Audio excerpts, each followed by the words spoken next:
Hello friends, welcome to my YouTube channel. तो ये है मेरा फर्स्ट वीडियो। मेरा नाम है सुजीत और मैं काम कर रही हूँ as a RN in UK. So ये वीडियो उनके लिए है जो कि एज ए RN काम करना चाहते हैं यूके में आके, और अभी प्राइवेट सेक्टर में है या गवर्नमेंट सेक्टर में है, सबके लिए। ठीक है, जिनका ड्रीम है यूके में एज ए RN काम करना, ये वीडियो उनके लिए है। तो प्लीज़ उसके लिए आपको सब्सक्राइब करना है ताकि आप मेरी डेली वीडियोस को देख पाएँ। तो उसके लिए मैं डेली अपलोड करूँगी वीडियो। अब जैसे कि थोड़ा सा लाइफ सेटलमेंट हो चुका है, जैसे हस्बैंड की जॉब का बन गया है, जॉब उनको मिल गई, अब बच्चों का एजुकेशन का था वो अब ट्रैक पे हैं, तो मेरा जो है वो अब सेटलमेंट है। अदरवाइज़ आप जैसे स्टार्टिंग में आते हो तो initial days are so difficult to manage. तो अब जो है कि ट्रैक स्मूथ है, क्योंकि स्टार्टिंग में आपको होता है आपको घर ढूंढना है, अकोमोडेशन का आपको पता नहीं है क्या करना है, कैसा है, या उसकी आपके सर पे एग्ज़ाम देना है आपको। उसके बाद आपको बच्चों का स्कूल ढूंढना है जो एज ए फैमिली जिनकी आ रही है उनको पता आएगा। बाकी सिंगल्स के लिए ऐसा कुछ नहीं, उनको सिर्फ एक रूम ढूंढना है, PG मिल गया, बस लाइफ सेटल, सेविंग ही है। और फैमिली वालों के लिए है कि हस्बैंड की जॉब मिलनी ज़रूरी है, बच्चों का स्कूल अच्छा मिलना ज़रूरी है, और बाकी उसके बाद हाँ सेविंग है। तो ये सब अब जाके वो थोड़ा सा ट्रैक स्मूथ है। तो मैंने स्टार्ट किया है कि मैं अब वीडियोस अपलोड कर सकती हूँ, अब कोई टेंशन नहीं है। तो जैसे मेरी शिफ्ट ख़त्म हुई है और आज मेरे ऑफ हैं, तो अभी मैं बेटी को उसको ड्रॉप करके आई हूँ, क्योंकि हस्बैंड की नाइट शिफ्ट थी और वो अभी सो रहे हैं, खाना खाना खा के आप सो गए। अभी मैं बच्चों को अपनी बेटी को ड्रॉप करके आई हूँ, और उसके लिए मेरी हालत कुछ ऐसी है कि बाहर रेनिंग स्टार्ट एकदम से हुई थी, क्योंकि यहाँ पे जो वेदर था, जो हीट वेव लगा रखा था इन लोगों ने, सिर्फ 1 वीक हीट वेव रहा, उसके बाद फिर से इनका विंटर ही स्टार्ट है जो कि इनके लिए समर है। तो वेदर अनप्रिडिक्टेबल है, इसलिए थोड़ा वो है नहीं टच। अब जैसे आपको चाहिए यूट्यूबर के लिए कि आप मेकअप करके बैठो, ऐसा कुछ नहीं। मुझे टाइम मिला तो मुझे ये पहले मैं वीडियो अपलोड कर देती हूँ आपके लिए, उसके बाद। और हाँ, अगर आपको मेरी वीडियो में पंजाबी टोन लगेगा, पंजाबी टच लग रहा है, तो वही लगेगा इसमें, क्योंकि मैं पंजाबी हूँ, मैं पंजाब से हूँ। तो इसलिए वीडियो हिंदी का ये है कि आप सब समझ लेंगे, पंजाबी वाले भी हिंदी समझ लेते हैं, तो इसलिए मुझे हिंदी में वीडियो बनाने का था। ओके, तो इसलिए आप इसको ऐसे फनी ले सकते हैं। ठीक है, ये तो अब है मेन जो आपको मैं चीज़ बताने वाली हूँ कि एज ए RN काम करने के लिए आपको करना क्या है। वही उसके लिए आपको OET और IELTS कुछ भी आप कर सकते हो, ठीक है। और सेकंड आपका CBT है, थर्ड आपका OSCE है। ये बेसिक स्टेप्स हैं जो आपको फॉलो करने हैं एज ए RN बनने के लिए और यूके आने के लिए। क्योंकि OET में ये है कि आपको OET क्रैक करने के बाद जो मेन स्टेप है, पहले फर्स्ट आपका OET है, जहाँ पे OET में लटक जाते हैं सब ना। OET कुछ एक हैं लकी जो निकल जाएंगे, तो आपको OET के लिए पहले मेहनत करनी है, बहुत हार्ड वर्क करना है। उसके बाद OET एग्ज़ाम के लिए जाएँ। कोचिंग सेंटर डिसाइड करने से पहले आप पहले ऑनलाइन वीडियो सब देखें, उसमें देखें सबका पैटर्न क्या है, कैसे सबका स्टडी कैसा उनका है वे, कि क्या आपको वो स्टडी करवा रहे हैं। ठीक है, OET स्पीकिंग में कैसा करते हैं, सब आप पहले जाके एक बार प्लीज़ ट्राई करें, उसके बाद ही आप इंस्टीट्यूट को ज्वाइन करें। अदरवाइज़ आप ऑनलाइन कोचिंग भी ले सकते हैं, वो भी आपको देखना होगा कि कहाँ से आपको अच्छा मिल रहा है। हाँ यस, अगर आप चाहते हैं कि इन चीज़ों में आपको हेल्प चाहिए, जैसे OET स्पीकिंग के लिए है, लिसनिंग का है, रीडिंग है, तो मैं उसके लिए भी वीडियो अपलोड करूँगी बहुत जल्द, क्योंकि मेरे पास बहुत टाइम है। Seriously I am free now, तो मैं वो वीडियोस डाउनलोड करूँगी। ठीक है, आपको OET स्पीकिंग की अगर हेल्प चाहिए तो आप मुझे पर्सनली कमेंट कर सकते हैं। अगर मैं जिस दिन मेरे पास टाइम है मैं आपको रिप्लाई करूँगी, या श्योर, तो वो आप कर सकते हैं। लिसनिंग के लिए आपको मैं टिप्स बताऊंगी, उसके लिए वीडियोस अपलोड करूंगी जैसे आज मैंने स्टार्ट किया है। तो अब डे बाय डे मैं जैसे जैसे आप लोग मुझे कमेंट करेंगे, जैसे जैसे आपको गाइडेंस चाहिए, वैसे वैसे मैं आपकी हेल्प करूंगी। ऐसा कुछ नहीं है, क्योंकि जब मुझे यूके आना था तो मुझे पता है मैंने कितना सर्च किया भाई कि मुझे कोई मिले, मेरे हॉस्पिटल में कोई जॉब करता है। बट कुछ एक दो का पता भी चला था, बट वो तो फ़ोन ही नहीं उठाते। तो ऐसा वो इतना स्ट्रेसफुल रहता है ना कि हमने नई जगह पे मूव करना है, कैसा है अकोमोडेशन का, कैसे करेंगे, क्या मतलब कैसे फॉर्मेलिटी, कुछ भी नहीं पता था कि हॉस्टल मिलने वाला है, तो उसमें अगर उस एरिया में है तो कुछ भी नॉलेज नहीं थी। गवर्नमेंट जॉब अपनी, मैं जैसे गवर्नमेंट जॉब छोड़ के आई हूँ, मेरा वहाँ पे सेंट्रल गवर्नमेंट था इंडिया में, तो अगर मैंने इतना बड़ा स्टेप लिया है तो मुझे ये था कि मैं अच्छे से सर्च करूँ, मुझे पता हो कि मुझे बेनिफिट हैं वहाँ पे जाके। ये ना हो कि मैं यहाँ जॉब रिज़ाइन दिया और बाद में पता चले कि यार मैंने क्यों रिज़ाइन दिया। तो ये सिचुएशन अवॉइड करने के लिए मैंने बहुत सर्च किया था, बट यूट्यूब में मुझे ऐसा कुछ मिली नहीं वीडियो मेरे हॉस्पिटल के, मतलब या मेरे एरिया जहाँ मुझे जॉब मिली है वहाँ की। तो इसलिए मेरा फर्स्ट यही था माइंड में कि जब भी मुझे वहाँ पे एक बार सेटलमेंट होता है तो मैं फ़र्स्ट आपके लिए एक वीडियो अपलोड ज़रूर करूँगी। जो लोग आ रहे हैं यहाँ पे यूके में और जिनको ये स्ट्रेस है, उनका स्ट्रेस लिस्ट वो तो ख़त्म होएगा कि भाई नहीं ठीक है, आप आइए। आपको घर अकोमोडेशन का जो भी आपको ढूंढना होता है उसके लिए आपको बहुत सारा यहाँ पे फॉर्मेलिटीज़ हैं। अगर तो आपका कोई नोन है वो उसके थ्रू मिल गया तो मिल गया, अदरवाइज़ आपको वहाँ पे इनका सिक्योरिटी डिपॉजिट करवाना पड़ेगा। उसके बाद है, और सबसे बेस्ट ऑप्शन है कि जो सिंगल आ रहे हैं ना वो एज ए पीजी रह सकते हैं। सबसे बड़ा बेनिफिट भाई सिंगल पर्सनस के लिए। और फैमिली के लिए तो आपको घर ही चाहिए, आपको फ्लैट ही चाहिए, और 2 BHK। और ये डिपेंड करता है आपके बच्चे कितने हैं। जैसे मेरे 2 बच्चे हैं, 2 किड्स हैं, तो उसमें मुझे ये रहा कि मुझे चाहिए था 3 BHK। और अगर आप खुद देख लीजिए कैसे कैसे आपका है ना, 2 बच्चों के हिसाब से 3 है, 3 के हिसाब से आपको 4 रहेगा। बाकी बच्चा अगर छोटा है जैसे, तो उसमें आप कर सकते हो शेयरिंग में कि हाँ ठीक है। अदरवाइज़ जैसे 10+ है, ज़्यादातर यहाँ पे जैसे 13+ है मेरे बेटे का है, तो मुझे इसके लिए अलग से ही रूम चाहिए था। तो ये सब चीज़ें यहाँ पे यूके में है जो कि इंडिया में हमारे नहीं चलती। हमारे तो एक ही रूम में सब लोग लमरेट हैं। तो ऐसा यहाँ पे नहीं है। यहाँ पे आपको आके रूम्स का बहुत डिसाइड करना पड़ता है सोच के, है ना। तो ये थोड़ा सा रहेगा। बाकी जब आपको जॉब मिल जाती है, आपका घर सेटल हो गया, जॉब आपकी चल गई, उसके बाद आपकी लाइफ आपको लगता है कि आप ट्रैक पे जा रही है। जैसे कि अब मैं आपको बता रही हूँ, तो जैसे जो सिंगल लोग आ रहे हैं उनके लिए काफ़ी रहता है कि उनकी सेविंग अच्छे से हो पाती है, क्योंकि आपको 400 में 500 पाउंड में आपको एक सिंगल रूम मिल जाता है। और अगर आप शेयरिंग में लेते हो तो वो ज़्यादा बेनिफिट रहता है आपको। बाकी आपकी सेविंग है सारी। तो फैमिलीज़ वालों के लिए यह है कि जैसे फैमिली है तो आपको हाउस लेना पड़ता है उसमें। तो वो जैसे मेरा अभी जा रहा है तो वो 875 है, प्लस काउंसिल टैक्स है 190, जो कि फ्रैंकली आपको बता रही हूँ उसमें कुछ भी हिडन नहीं है। तो बाकी आपकी ग्रोसरी का रहता है, ठीक है। बाकी इलेक्ट्रिसिटी है, आपका इलेक्ट्रिसिटी और गैस का आपका रहेगा। वो आप देख सकते हैं कि आपको जो अब आप डिसाइड करते हैं अकोमोडेशन का, तो उसमें आप ये चीज़ ज़रूर देखिए कि जैसे इनके हीटर्स हैं वो गैस पे और हीटर पे, बॉयलर का वो सिस्टम अलग से है, इलेक्ट्रिसिटी पे है तो वो बेनिफिट रहेगा जिनका इलेक्ट्रिसिटी का है। तो मेरे में ये है, मेरा जो गैस का है और बॉयलर्स का है वो सब मेरा इकट्ठा ही जा रहा है, ठीक है। वो इलेक्ट्रिसिटी बेस्ड नहीं है, इसलिए मुझे थोड़ा सा उस पर रहता है, पर ठीक है मैनेज हो जाता है, इतना भी कुछ नहीं है। बट इलेक्ट्रिसिटी वालों का जैसे है, अगर हीटर बॉयलर इलेक्ट्रिसिटी वालों पे चल रहा है तो उनको काफ़ी इसमें सेविंग रहती है, जैसे कि वो बताते हैं। बाकी मेरे में ठीक है, रिचार्ज सिस्टम है। जब भी लगे कि हाँ आपका 10 पाउंड तक रह गया तो आप उसको टॉप अप करवा सकते हैं। तो मैं तो ऐसे चलती हूँ, तो हमारा ठीक चल रहा है, इतना भी कुछ नहीं है। बाकी आप डिसाइड कीजिए आपको किस एरिया में जाना है यूके में। जैसे मेरी कुछ फ्रेंड्स हैं, मेरी एक फ्रेंड लिवरपूल में है, एक फ्रेंड मेरी मैनचेस्टर में है, तो एक फ्रेंड और है उसका एरिया मैं हमेशा भूल जाती हूँ कि हाँ भाई ये भी सच में। तो हम तीनों अलग अलग रीजन्स में हैं, ठीक है। और तीनों का ही सिस्टम भी अलग है। जैसे मेरा यूनिवर्सिटी है तो यहाँ पे स्टूडेंट्स रहते हैं, यहाँ को स्कोप बहुत है। अगर आप स्टडी करना चाहते हैं तो आपको फ्री वहाँ पे आपको ये हेल्प देते हैं। तो यहाँ ये सबसे बड़ी चीज़ है मेरे हॉस्पिटल में, यूनिवर्सिटी में। और बाकी जो मेरी फ्रेंड्स दूसरी मैनचेस्टर में है, लिवरपूल में, उनका अलग है। वो जैसे यूनिवर्सिटी अंडर नहीं है तो उनके स्टूडेंट्स वगैरह नहीं हैं उनके पास। यहाँ पे ये थोड़ा सा फ़र्क है। और बाकी जो लिवरपूल में मेरी फ्रेंड है उसका तो ये भी है कि जैसे बैंकिंग में उनको जो पेमेंट मिलता है वो सेम वही मिलता है जो हम एक रेगुलर शिफ्ट में करते हैं, तो इसमें कोई बेनिफिट नहीं है। बाकी मेरे में ऐसा है कि मेरे हॉस्पिटल में जैसे अलग से है, आप बैंकिंग करते हो तो आपको उसके लिए इन्हांसमेंट मिलता है। नाइट शिफ्ट का भी इन्हांसमेंट है ही है, सैटरडे संडे वीकेंड जैसे करते हैं इन्हांसमेंट है, पब्लिक हॉलीडेज़ आ जाती हैं उसका इन्हांसमेंट मिलता है। तो ये बेनिफिट्स अगर आप देखते हो वो लिस्ट बहुत लंबी हो जाती है, जो कि होनी भी चाहिए। भाई इंडिया छोड़ के आना है तो कोई बेनिफिट दिखे तो ही है ना। मेरे लिए सबसे बड़ा बेनिफिट यही था कि मेरे बच्चों का फ्यूचर, मुझे ये था मेरे बच्चों का फ्यूचर, क्योंकि इंडिया में रह के जैसे कुछ है, कभी कंपटीशन इतना ज़्यादा हो गया था वहाँ पे। तो पहले तो आपको वहाँ पे सीट्स ही नहीं मिलती हैं, आपको अगर MBBS में लिए अगर चाहिए जो कुछ है उसके लिए इतनी इतनी पेड, तो वो हमारे पास इतना था नहीं, फ्रैंकली नहीं था इतना। तो मुझे ये डिसीज़न लेना ही था एटलीस्ट अपने बच्चों के लिए, क्योंकि हमारे पेरेंट्स ने हमारे लिए बहुत किया है। तो अब हम पेरेंट्स हैं तो हमारा अपने बच्चों के लिए है कि हमें बहुत अच्छा करना है, ताकि उनके बच्चों को थोड़ा कम ही करना पड़े, इतना ना करना पड़े। बट जनरेशन गैप आप देखिए, जनरेशन में ऐसा है कि आगे आगे इतना ज़्यादा कंपटीशन है कि सब अच्छा ही करते हैं पेरेंट्स। हमारे पेरेंट्स ने बहुत अच्छा किया हमारे लिए, तभी हम यहाँ पे बैठे हैं आके, ठीक है ना।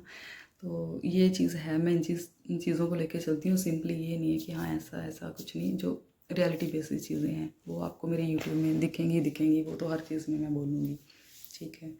तो इसलिए मैं कह रही हूँ कि एजुकेशन वाइज ठीक है, बच्चों का एजुकेशन फ्री है, वो बहुत बड़ी मीन्स हमारे लिए यही प्लस पॉइंट है यहाँ पे जॉब छोड़ के आने के लिए, ठीक है ना। तो एजुकेशन फ्री है तो कुछ नहीं चाहिए, इनका फ्यूचर मेन है, एजुकेशन है। जैसे स्टडी करते करते ही बच्चों को जॉब ऑफर मिल जाते हैं यहाँ पे, वो अपनी स्टडी भी करेंगे साथ में और अपनी जॉब भी करेंगे साथ में। तो ऐसा हमारे मतलब पेरेंट्स पे कोई बर्डन नहीं रह जाता जब आप प्लस में जाते हो, प्लस ईयर में चले जाओ, हमारे +1 कहते हैं, ईयर 11 कहते हैं यहाँ पे।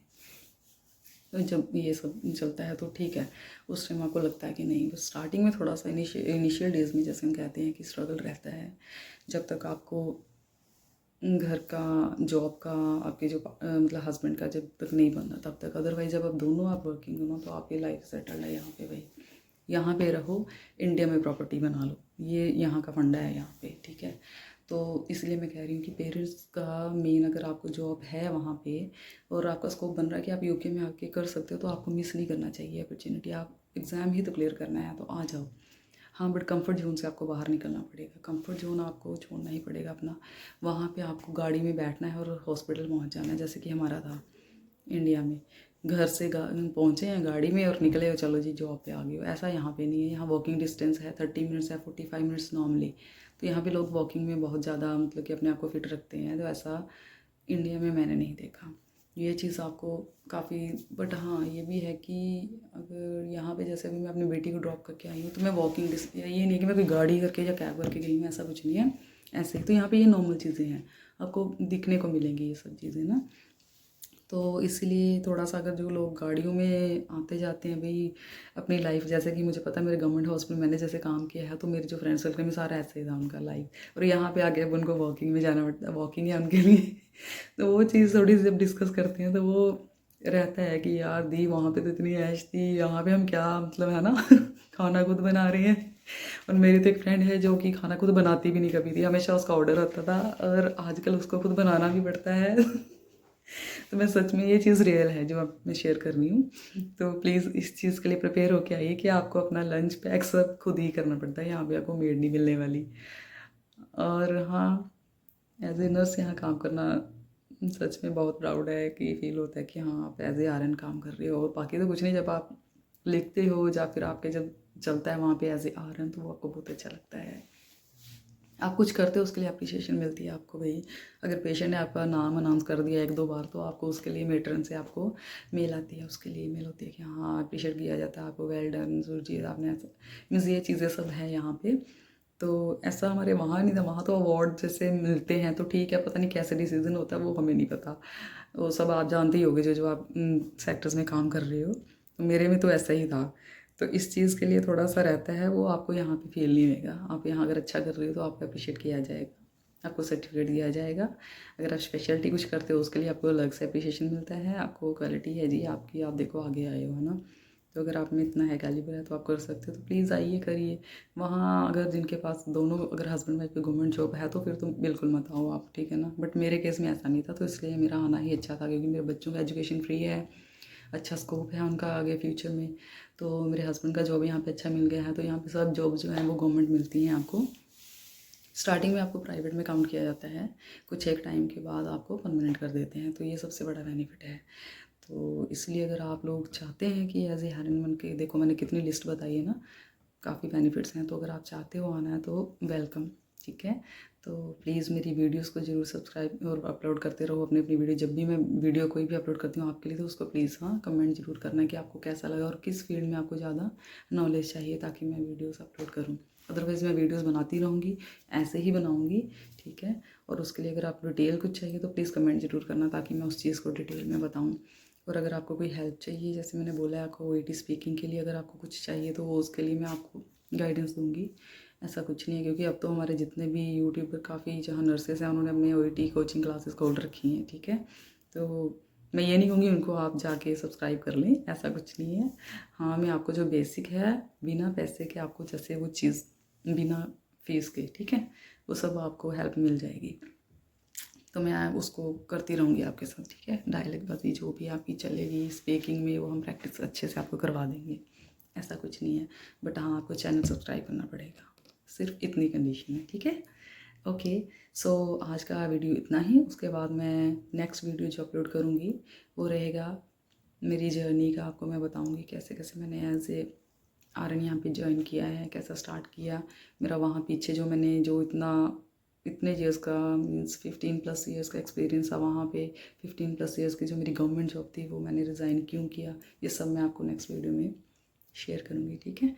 और हाँ, आपको ये थोड़ा सा डिसीज़न लेने में थोड़ा इजी रहेगा उस टाइम जब आप अगर गवर्नमेंट जॉब में हो और सोच रहे हो कि क्या किया जाए, जॉब छोड़ी जाए कि नहीं, तो आपको डिसीज़न में थोड़ा सा हेल्प मिलेगी मेरी वीडियो देख के। क्योंकि मैं खुद बहुत कंफ्यूज थी जब मैंने रिज़ाइन देना था। मैंने एक बार रिज़ाइन दिया है, उसके बाद मैंने फिर से सोचा यार नहीं, मैं ना ना ना ये नहीं हो सकता, मैं क्यों अपनी गवर्नमेंट जॉब छोड़ रही हूँ। फिर सेकंड टाइम मैंने रिज़ाइन दिया और वो फाइनल था।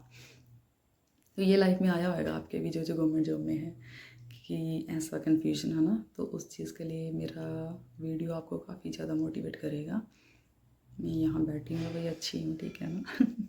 खुश हैं, सैलरी अच्छी है, रिस्पेक्ट बहुत है, जो कि हमेशा इंडिया में हमें नहीं मिलती है। अगर आप सीनियर हो जाते हो तो मिल जाएगी, अगर आप बहुत उस फील्ड में काफ़ी देर से हो। अदरवाइज़ अगर आप एज ए आर एन कर रहे हो, यहाँ पे तो बहुत रिस्पेक्ट है। वहाँ इंडिया में जैसे करते हो कुछ एक का तो ठीक है, नहीं तो जैसे उस मीन्स की बिहेवियर किया जाता है जैसे, या फिर आपको जैसे आपके जो सीनियर्स भी आते हैं वो जैसे आपको ट्रीट करते हैं, जैसे आपके अथॉरिटीज़ हैं जिनको आप ANS DNS कहते हैं, NS कहते हैं, जब भी आपको आके सिर्फ इस चीज़ के लिए आपको डीमोटिवेट किया जाए और छोटी छोटी चीज़ के लिए आपको बस हाईलाइट कर देना है कि आपकी ये गलती है, आपकी ये गलती, आप ऐसे नहीं ऐसे नहीं, rather than improving the administrative level, आप नर्सेज को ही हमेशा करते हो कि आप ऐसा नहीं कर रहे हो, आपने ये कर दिया। मीन्स वो जो पॉलिटिक्स और कंट्रोवर्सी चलती ही रहेगी हो लाइफ, वो गवर्नमेंट सेक्टर में है। प्राइवेट का तो मुझे पता नहीं, क्योंकि मैंने प्राइवेट में जॉब किया ही नहीं कभी भाई।